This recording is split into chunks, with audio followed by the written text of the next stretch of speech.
Hey guys, my name is Mayank, and in this video, we'll talk about what is MCP, what is the architecture of MCP, how to build your custom MCP with the one and only Cameron, who is the creator of XcodeBuild MCP.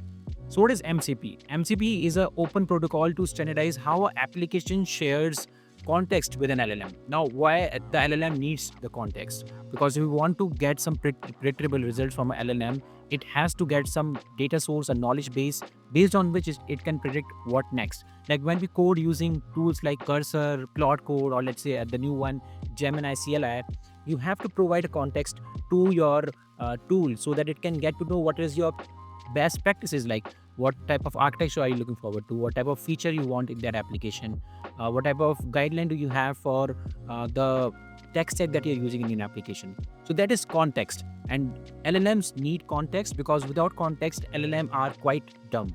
Now let's talk about the architecture of MCPs. If you see, we have an LLM here. Now this LLM can be used directly by you. You can just prompt something to LLM and it will be able to give you some response.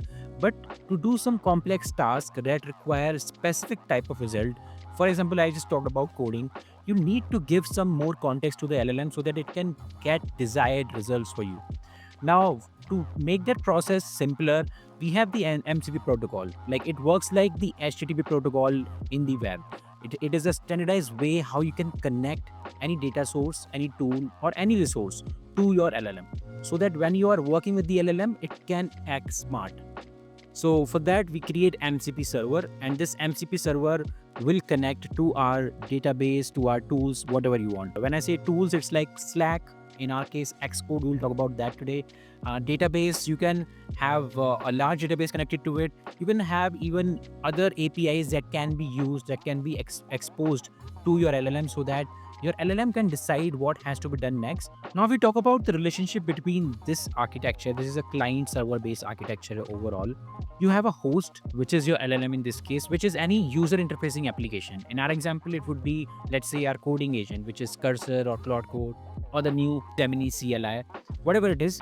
And for each server, you will create a client. Like the host will be responsible to create a MCP client for each type of server that you have connected to it. And this client is responsible to manage this connection. So if we get into the nitty-gritty, this client is connected with this MCP server and the host is communicating with the client so that like this client acts as a intermediary between the host and the MCP server. And this is how the whole communication works. And this communication between client and server is one-to-one. And you cannot connect multiple server to the same client. So for each new server, you need to create one new client that will manage it. With that said, let's head on to how we create a custom MCP with the one and only Cameron, who is the creator of XcodeBuild MCP. Over to you, Cameron. For sure.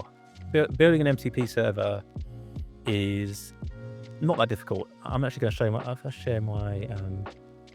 share my screen. Yeah, you're in Cursor here. We were to, let's just create a project. Test. When you're, conversing with your AI, there's actually more going behind the scenes between this Cursor editor and your large language model. You can see here I'm using Claude Horse on it. There's actually a list of MCP tools that were sent as well that you can't see.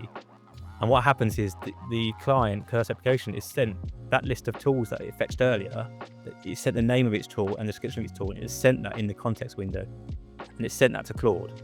Yeah. And that helps Claude identify on its own if the tasks that you're trying to do, if there's any tools that are relevant that it could use. And then what would happen is, if there was, Claude would say, okay, actually, you've told me these tools are available and users asked me to do this. Why don't we use this tool? And essentially, Claude will tell Cursor in the response, here's a tool that you could use out of the ones that you provided that I think would work. And it will create a tool call, and that would then the client will then action it. So the client is the one performing the, getting the tools from your MCP server and providing them to the large language model. But it's that the LLM is actually orchestrating which tools to use. Okay. And that's what we talk, and that's all part of that context window. So And that's kind of how it works, and that's kind of how your tools are exposed, or MCP tools are exposed to the AI. and question that I have here is that, is the LLM actually just only orchestrating or also controlling which tool has to be run, and they're making the function call as well? Like, how much control does the LLM has? Is it just helping in making the decision, or is it going beyond that and taking the call as well? That's a good question. I actually don't know the answer to that one.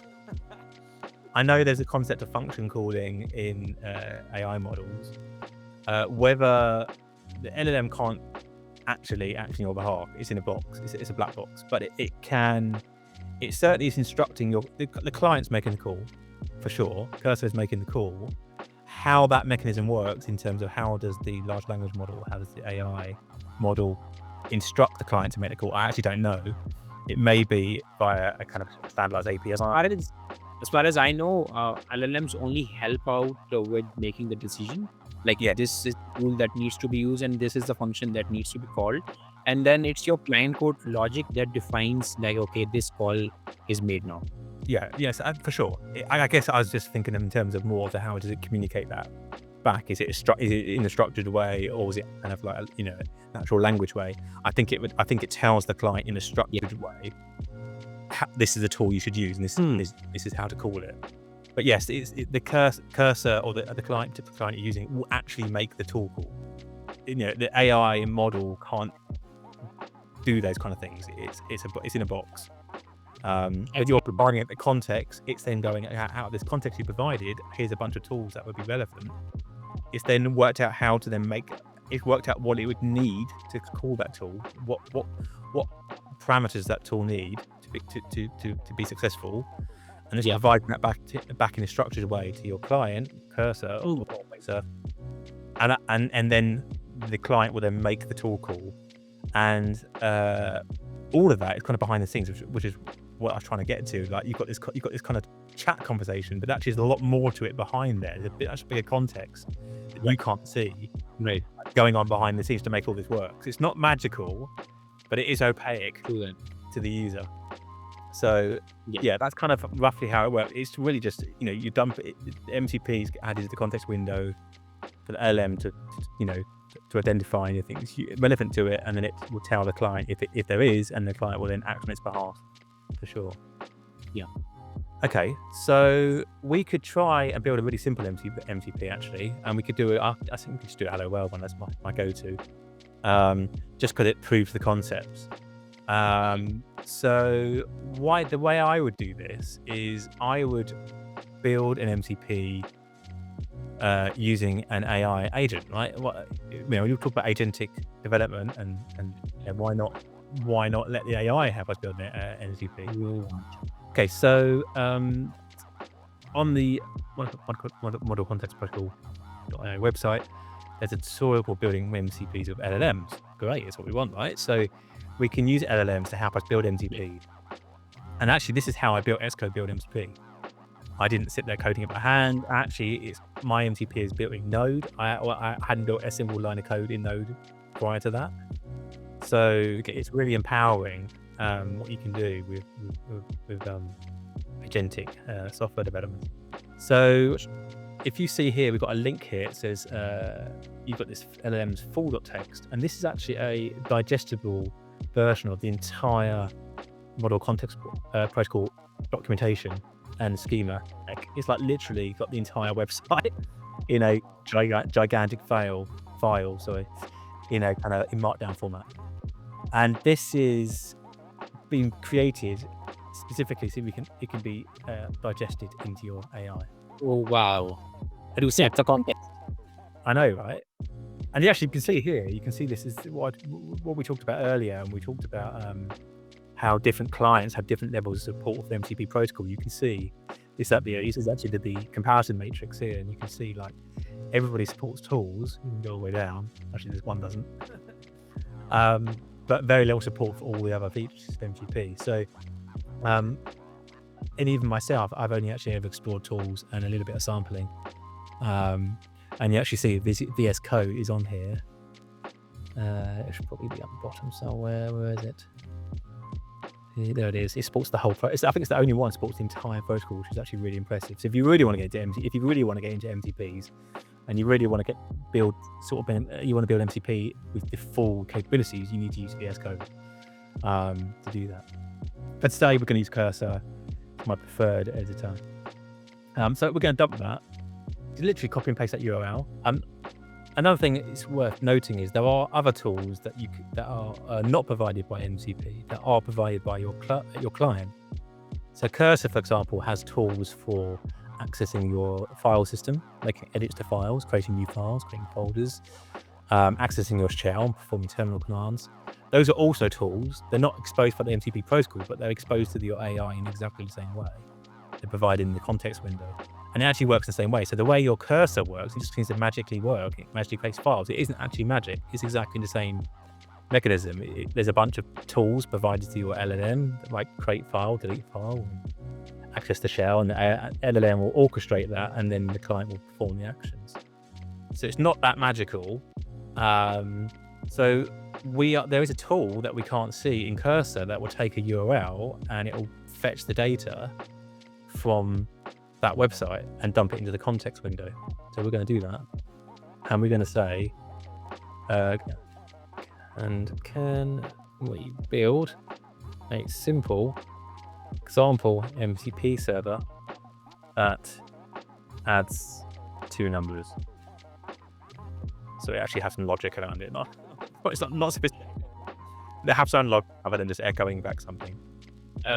Here is the docs, and I want to use TypeScript. Okay. So there are other languages you can use. There are official SDKs for Model Context Protocol for building and servers. So if you're building a client like Cursor or Windsurf, or even your own client, you can use the SDK to build a client, and in the other respect, you can build servers as well using the same SDK. And there are SDKs for TypeScript. There are SDKs for Swift, I believe now. That was new. That wasn't there when I built my MCP. There are SDKs for Python and so on. And they are fully maintained. And it's definitely the easiest way to get into this. If you try to build an MCP server yourself, using, I think the actual protocol uses the JSON RPC transport, that would be a lot more complicated than it needs to be. You can just use the SDK, you'll get better results. It's built specifically for this purpose. Don't try and do it yourself. And also, if you're building an MCP, tell the agent that you wanted to use the SDK, because it might try, or you might look at the documentation and go, well, I can just build a JSON RPC thing and I'm just going to build it all. But what you'll find is it will make mistakes and it'll get it wrong. It won't quite understand the spec properly. With the SDK, it's kind of more controlled. It's more of a controlled environment because it's a specific API it has to use. So we're going to do that. So we're going to say I want to use the TypeScript SDK, and then we're going to hit enter, and we're going to see what happens. Let's see. And I'm using the Claude or Sonnet, and this is the thinking model. So this is the reasoning model. So that means it's kind of going backwards and forwards, and it's internalizing its own steps and how it's going to, solve this. But there we go. So it's creating a package.json file, and this is what you would have at the root of any Node package. Yeah. This is basically like if you're familiar with Swift packages, this is essentially the equivalent of a Swift package.swift file. Yeah. But in the TypeScript kind of world or Node world. It's creating a couple of configurations. This kind of stuff, when I built my MCP server, I had no idea what this meant. I just kind of let it get on with it. And then the great thing about this is, you can have a conversation. If you don't understand something, ask your agent. What's this file? That's the best part. For sure, absolutely. And you can see Cursor is actually providing linting errors. And what happens is, again, those linting errors are actually provided in the context window back to the LLM. So the LLM will see those links and go, okay, well, maybe I should fix those. Or you'd hope it would. And you can see, here we go, let me fix the parameter quality. So it didn't compile any code there. It hasn't, when we think about Swift applications, we compile them and get errors. No code was compiled here. The linter said there was an error. pre-compilation, and it's basically on. I'm going to, the lints have been provided in the context window, and the AI is now, well, was going to fix them. It decided that it just doesn't want to bother now. Okay, so it's just I think it's just compiled. We've got a build folder now. This is exciting.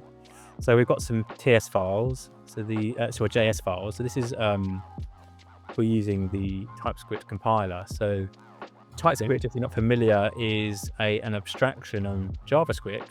It's essentially a language that is essentially a type-safe version of JavaScript, and it will essentially compile, when you use the TypeScript compiler, compile your TypeScript down into JavaScript, which is obviously not type safe. So you get the benefit of writing type safe code, and you get the same affordances in terms of like linting and errors and things. But in the end of the day, it's completely compatible with any JavaScript interpreter or runtime. So it kind of gives you that kind of safety. And there are other things like Bun, and there are like native TypeScript runtimes now where you don't have to compile it at all. But in this example, we're using just a standard kind of setup. So we've got your source TypeScript here, and then you've got your compiled JavaScript or transpiled JavaScript here. So you can see here, it's actually built us a little server. So we've had a look at this a bit wider. So we've got the import to the SDK here. So this is the TypeScript SDK I was talking about earlier, and it's imported the server kind of entry point that gives us the access to the server symbol, and then we've got the transport symbol here again from the SDK. Okay, it's really this simple. You create a server. That is it. You create an instance of a server object. You give it a name. This is called add numbers server. It's version 1. You've got an object here that states the configuration for that service. These are the capabilities of that server. This server exposes tools. You don't have to provide anything in here. These are the configurations. You don't provide the tools here. It's just configuration of the tools. So you can have certain outputs. You can have certain other configurations in here to do with how the tools are exposed to the client. And then you have a request handler. So this is essentially like a callback. We think like callbacks, closures and things in Swift. This is just a handler, and you can see here it returns an object, an array of tools, and each tool has a name. This is our add numbers tool, has a description. It has a schema. So this is quite interesting. So the schema allows you to say this tool has a bunch of arguments that you need to provide or parameters. And this is just like Swift, a function in Swift, isn't it? You write a function, you give it a name, you might put a comment above it, which is a description, and then you might have arguments that you need to provide. So this is essentially a way of describing that as a sort of configuration. So this object, this tool is called add numbers, and it requires 2 properties: property A, which is a number, and property B, which is another number. Okay, and they're both required. So that tells your client cursor that you must provide both values. And all that information you see there will be provided in the context window to your language model.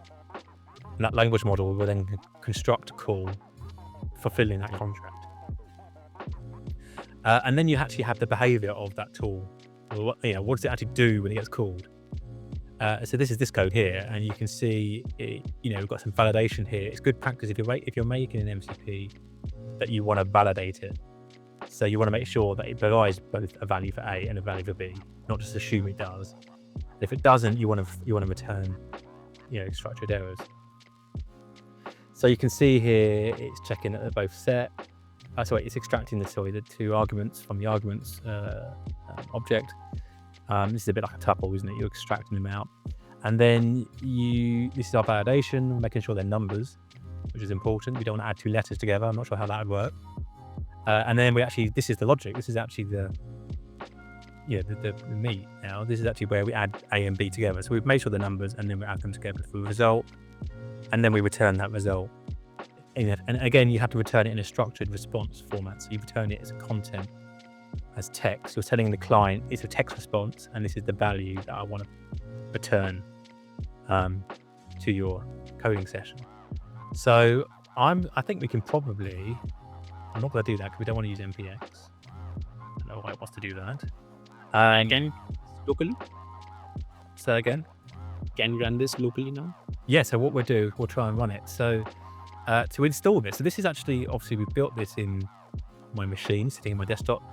The executable, when we talk about executables, is here. This is the executable. This is the entry point. This is your main.swift file if you're thinking coming from Swift world, and this will get executed.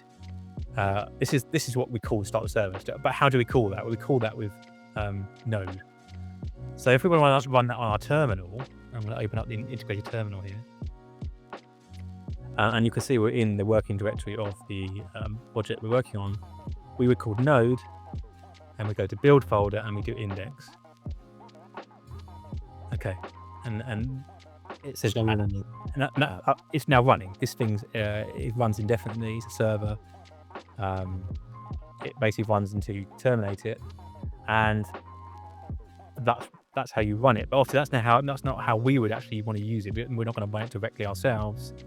We want our cursor or Windsurf or our client to do that for us. So I'm going to quit that.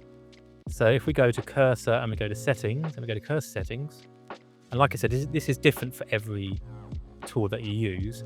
I'm also going to copy the path here to that file because we're going to need that. Go to tools integration. So you can see I've already got some MCP servers already. I'm actually going to turn these off just so we keep this kind of peekaboo focused. Peekaboo, yeah. I'm going to go to add new MCP server. Now this is, we talked about configuration files earlier. This is the configuration file.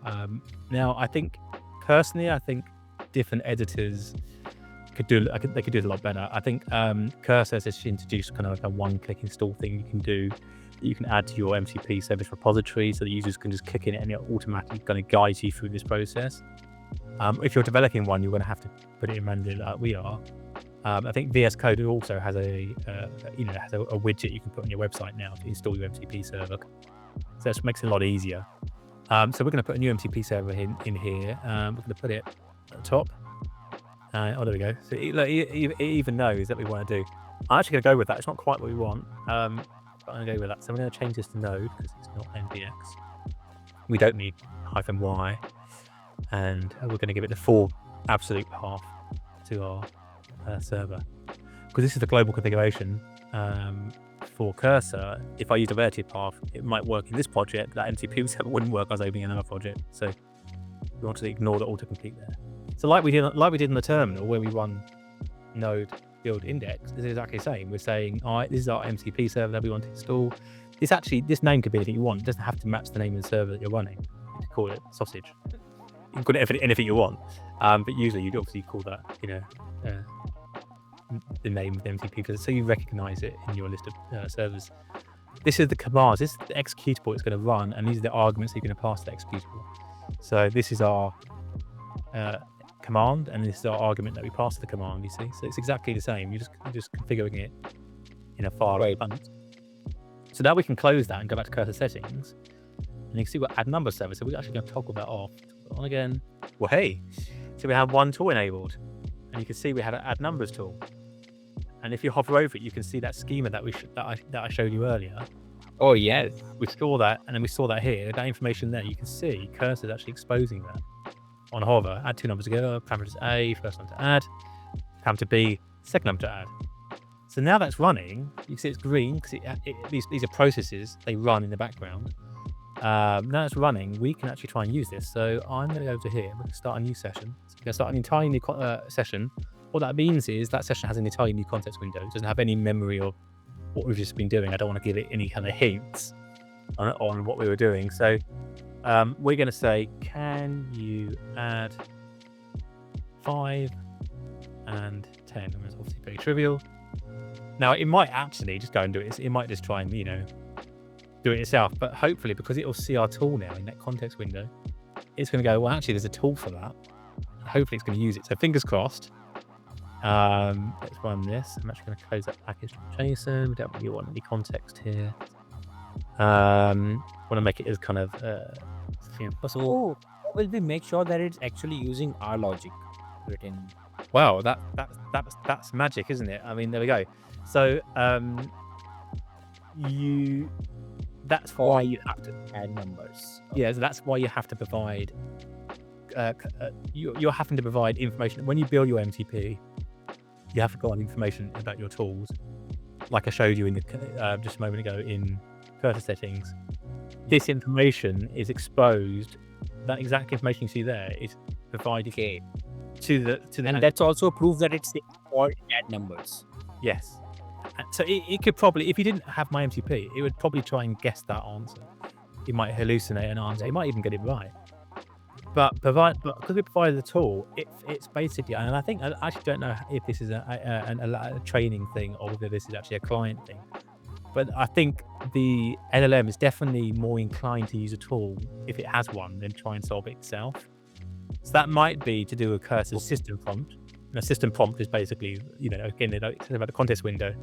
It's a system prompt is basically a bunch of information that your editor, your client, provides the language model that you can't see about how it should work, and gives it information about its, what its task is, what that agent's responsibility is, and how it should, what its job is. Because an AI model like Claude could be anything. It could be a researcher, it could be a computer programmer. If you use the like the OpenAI ChatGPT, or you're using things like Claude Desktop, those models aren't specifically fine-tuned for anything. They are, they know they are, they have a knowledge around everything. Whereas that with a system prompt, you can essentially tell that model, this is what I want you to be. I want you to be a developer. I want you to use MP. I want you to utilize MCP servers that I provide. I'm going to provide them in this format. It'll give all that information will be provided in that system prompt by cursor that you can't see. So it encourages that large language model to use your tools.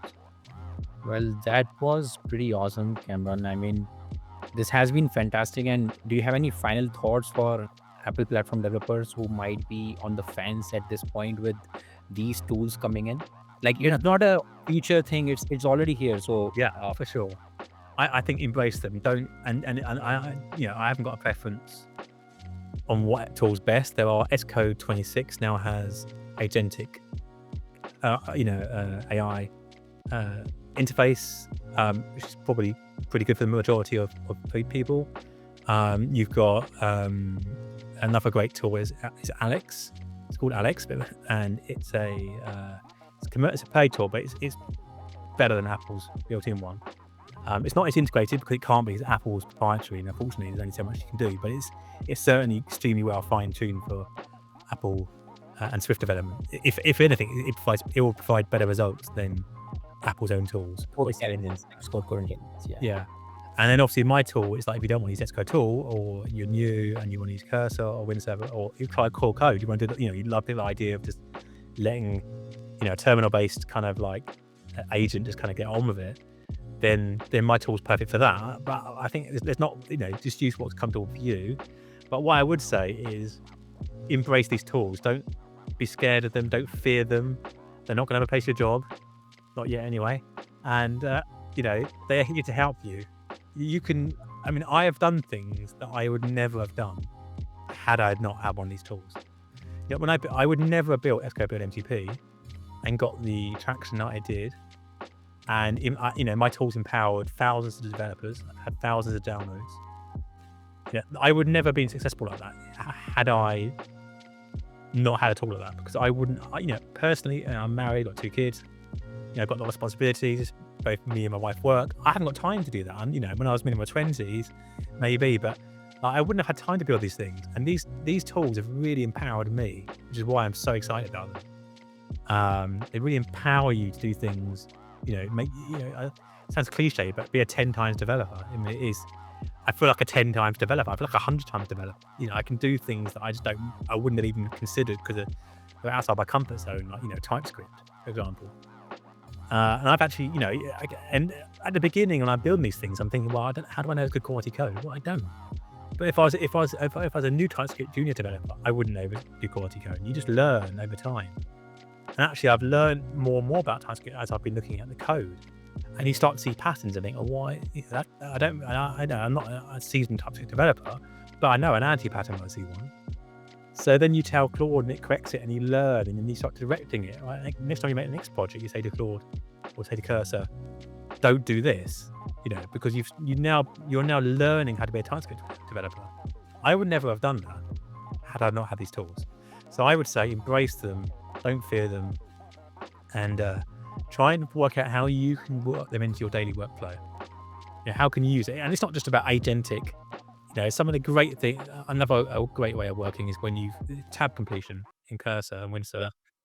Yeah. Absolutely fantastic. I love it. If you're working an existing project, you're writing a test and you're going to write 5 identical tests, it's just, a slight, change, maybe a change in expectation or something. And it will just auto-complete the whole rest for you. And you just save yourself 5 minutes, So that's amazing. Use these things together. And I also recommend you check out SweetPad, because if you're going to use Cursor or Windsurf, you need linting in your IDE, you need autocomplete, you need all those kind of comforts that you'd have in Xcode. You need autocompletion, you need tooltips, tool helps.